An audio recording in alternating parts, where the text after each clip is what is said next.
Morning, ngayon ay linggo, pumasok pa rin ako. Tapos gusto ko lang sabihin na June 21. Then ang birthday ko is June 30, katapusan, which is Martes yon. Sa June 30, ang edad ko noon is 38 years old na.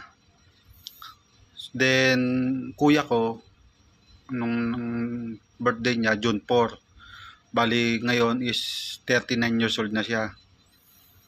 Then nawala nga si Utol, edad niya is 37 years old lang. So napakabata, sobrang bata pa. Ang dami niya pa sanang pangarap, ang dami niya pa sanang pwedeng magawa o gagawin, ang dami niya pa sanang mga plano na dapat gagawin niya. Lalo na sa mga pamilya niya at sa mga anak niya. So ang kinakatakot ko nito is 37 years old ako. Yun nga yung kinakatakot ko is 37 years old namatay si Utol. Tapos ako is 37 na. Tapos sa katapusan, June 30 birthday ko, 38 years old na ako.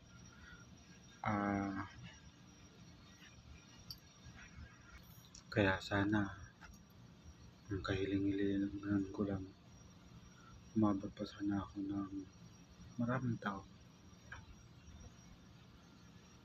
Umabot pa sana ako ng yung time na makasisilayan o makikita ko yung mga apo ko.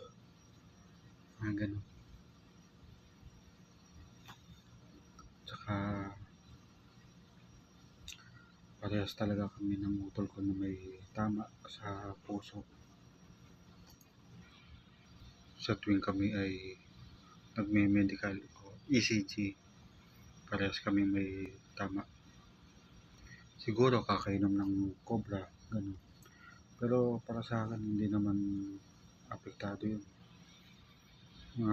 Nawala lang talaga si Utol sa depression, yung iniwan siya ng asawa niya. Kaya yun, talagang na-depress siya.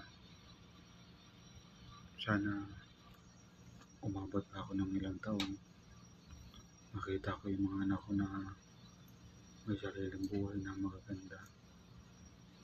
Tapos sana hindi ako mawala o hindi ako mamatay ng naghihirap pa rin. Yun lang.